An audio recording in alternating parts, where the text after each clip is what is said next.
नमस्कार। आज का हमारा टॉपिक है बीए पार्ट सेकंड ईयर का पेपर फर्स्ट में। आज हम पढ़ाएंगे यहाँ पर आपको अवलोकन के प्रकार, टाइप्स ऑफ ऑब्जर्वेशन। अवलोकन के प्रकारों में की जब बात करते हैं तो अवलोकन मुख्य रूप से 3 प्रकार के हैं। पहला है अनियंत्रित अवलोकन, दूसरा है नियंत्रित अवलोकन और तीसरा है सामूहिक अवलोकन। अनियंत्रित अवलोकन को भी 3 प्रकारों में विभाजित किया गया है। इसमें सहभागी अवलोकन, असहभागी अवलोकन और अर्ध सहभागी अवलोकन। और दूसरा जो है नियंत्रित अवलोकन, उसमें एक तरीके से हम कह सकते हैं कि जैसे इनके नाम से ही हम जो जैसे ही इनका नाम लेते हैं वैसे इसके कार्य क्षेत्र के बारे में मालूम पड़ जाता है। जैसे अनियंत्रित अवलोकन, वो अवलोकन जिसमें अनुसंधानकर्ता पर किसी प्रकार का कोई नियंत्रित या नियंत्रण नहीं रखा जाता है, अर्थात वो अनियंत्रित है। वो अपनी स्वयं विवेक से किसी भी प्रकार से स्वतंत्रता के रूप से अवलोकन कर सकता है। तो जिस प्रकार से अनुसंधानकर्ता या अवलोकनकर्ता स्वयं विवेक से निष्पक्ष होकर स्वतंत्र रूप से यदि किसी भी घटना का अवलोकन करे तो उसको हम अनियंत्रित अवलोकन कहते हैं। उस पर किसी प्रकार का कोई नियंत्रण नहीं होता है। अब अनियंत्रित अवलोकन में सहभागी अवलोकन भी हो सकता है, वो किसी का सहभागी बन के भी अवलोकन कर सकता है। असहभागी अवलोकन भी कर सकता है, वो दूर रह के भी अवलोकन कर सकता है। अवलोकन करने वाला है जिसका अवलोकन किया जा रहा है उसको पता ही नहीं चले कि मेरा अवलोकन चल रहा है, तो वो असहभागी अवलोकन। और अर्ध सहभागी अर्थात वो उसका सहभागी भी हो सकता है और असहभागी भी हो सकता है। दोनों की स्थिति के बीच को अर्ध सहभागी बोलते हैं। तो इस तरीके से अनियंत्रित अवलोकन होता है पहला। दूसरा होता है नियंत्रित अवलोकन। इसमें क्या होता है कि अवलोकन करने वाले पर या घटना पर या अवलोकनकर्ता पर पूरी तरीके से नियंत्रण होता है। उसको ये कहते हैं कि आपको ये देखना है, सिर्फ इसका ही ऑब्जर्वेशन करना है। तो अवलोकनकर्ता वो अपना उसका लिमिटेड दायरा होता है, उस लिमिटेड दायरे में ही वो अवलोकन कर सकता है।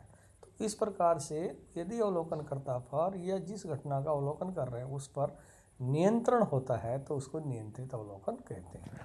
फिर बोलते हैं सामूहिक अवलोकन।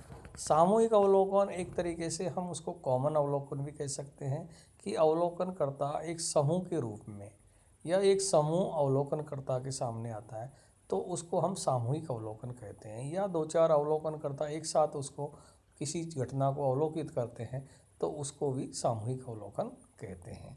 या 2-3 जो भी पक्ष होते हैं अवलोकन के उनको एक साथ रख के भी अवलोकन कर सकते हैं, उसको भी हम सामूहिक अवलोकन की कैटेगरी में रखते हैं। तो यहाँ पर हुआ नियंत्रित अवलोकन, अनियंत्रित अवलोकन और सामूहिक अवलोकन।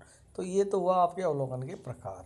अब चलते हैं अवलोकन विधि की उपयोगिता, अर्थात अवलोकन विधि के गुण। अब हम जब अनुसंधान कार्य करते हैं तो अनुसंधान कार्य में सबसे महत्वपूर्ण जो है वो है अवलोकन विधि। तो अवलोकन विधि के क्या क्या गुण हैं और अवलोकन में या रिसर्च अनुसंधान में अवलोकन की क्या क्या उपयोगिता होती है।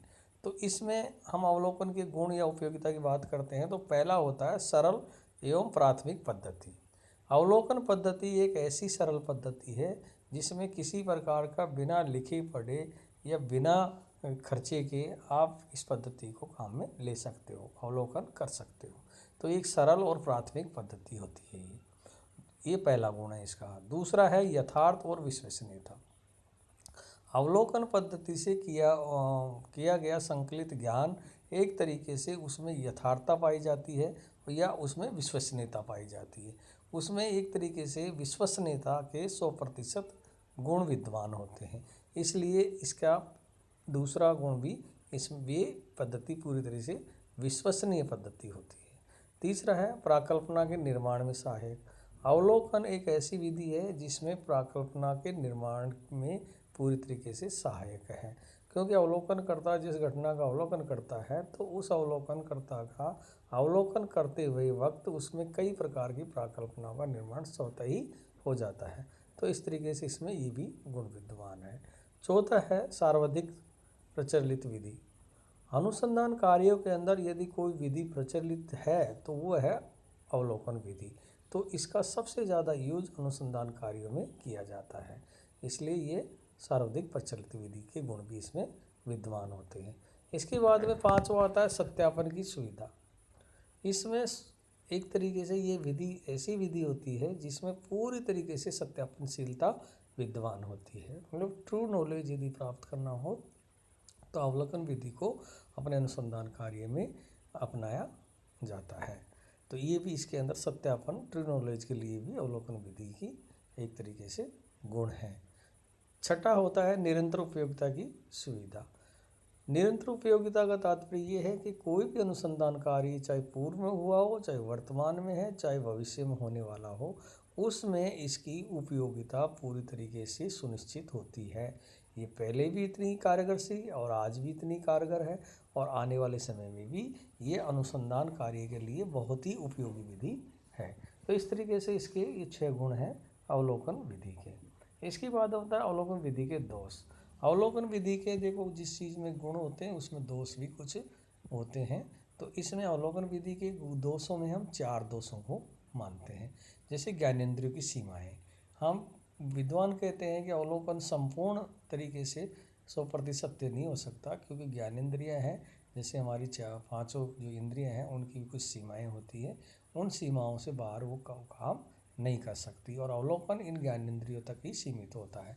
इसलिए ये एक तरीके से ये पूरी तरीके से एक सही रिजल्ट देने में ये ज़्यादा सक्षम नहीं है। इस तरीके से विद्वानों ने इसके दोषों की श्रेणी में रखा।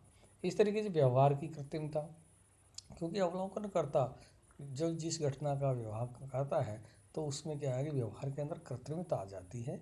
व्यक्ति अपने स्वार्थवश जो काम करता है या करवाता है उसमें वो स्वार्थ को सर्वोपरि मानते हुए वो क्या करता है, उसके अनुसार वो एक्टिंग करने लग जाता है। तो उसमें क्या है, व्यवहार की कृत्रिमता होती है, उसमें पूरी तरीके से प्राकृतिक नहीं होती, कृत्रिमता हो जाती है। तो ये भी एक तरीके से उसमें दोष विद्वान है। तीसरा होता है पक्षपात की संभावना। अवलोकन विधि द्वारा हम यदि किसी व्यक्ति विशेष या किसी घटना का हम अवलोकन करते हैं तो वो अवलोकनकर्ता की यदि जैसे कोई रिश्तेदार है या उस वस्तु से उसका विशेष लगाव है तो इस तरीके से उसमें पक्षपात की होने की संभावना है। उसमें अवगुण होते हुए भी अवलोकनकर्ता उसमें गुणों का समावेश कर देता है। कहते हैं ना कि अपनी छाछ को कौन खट्टी बताता है, उसी कहावत को चरितार्थ करते हुए अवलोकनकर्ता भी यदि किसी घटना, व्यक्ति या वस्तु का वो अध्ययन करता है तो उसमें उसका यदि उसमें अपना एक तरीके से आत्मीयता या अपना रिश्ता या कोई तरीके से इसमें जुड़ाव होता है तो वो निश्चित रूप से पक्षपात करने की संभावना रहती है। तो ये भी इसमें गुण है, दोष है। चौथा होता है कुछ अध्ययनों में अनुपयुक्तता। अवलोकन विधि ऐसा नहीं है कि संपूर्ण अध्ययनों के लिए ही ये कारगर है। इसमें कुछ अध्ययन ऐसे हैं जो अवलोकन विधि से संभव नहीं हो सकते हैं। जैसे कहते हैं ना कि चीनी को या इस तरीके से कोई भी चीज़ है उसको पूरी तरीके से अवलोकन नहीं कर सकते, क्योंकि अवलोकन करते हैं तो उसके विपरीत वो कभी कभी उसके विपरीत भी निकल जाती है। तो ये चीज़ें 4 इसके अवगुण हैं। इन अवगुणों को भी ध्यान में रखा जाता है। ये अवलोकन विधि के दोष पाए जाते हैं विद्वानों के अनुसार। इसके बाद में 3 जो दोषों के बाद भी इसमें क्या है कि निष्कर्ष निकालते हैं। पीवी अंक कुछ 3 निष्कर्ष निकालते हैं कि इसमें अवगुण, गुण और इस तरीके से इनके प्रकारों को ध्यान में रखते हुए इसमें कुछ निष्कर्ष निकाले पीवी अंक ने। वो कहते हैं कि कुछ घटनाएं ऐसी होती है जिसका अवलोकन निश्चित होता है, जैसे प्रेमी प्रेमिका का व्यक्तिगत जीवन, तो हम उसमें अवलोकन करके उनके व्यक्तिगत जीवन को हम नहीं निकाल सकते हैं। इसके बाद में कुछ घटनाएं ऐसी होती है कि जिसके घटने का समय या स्थान तय नहीं होता, अतः उसका अवलोकन संभव नहीं होता।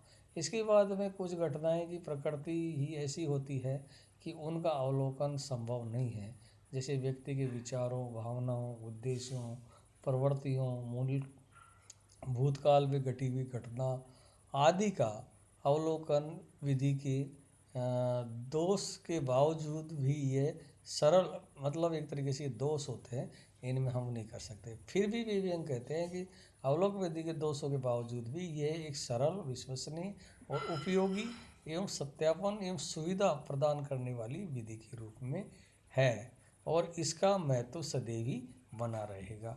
इस तरीके से भी हमने इसके गुण और दोषों के बारे में बात की है। तो इसके बाद में आपको नेक्स्ट टॉपिक में फिर मिलते हैं। नमस्कार।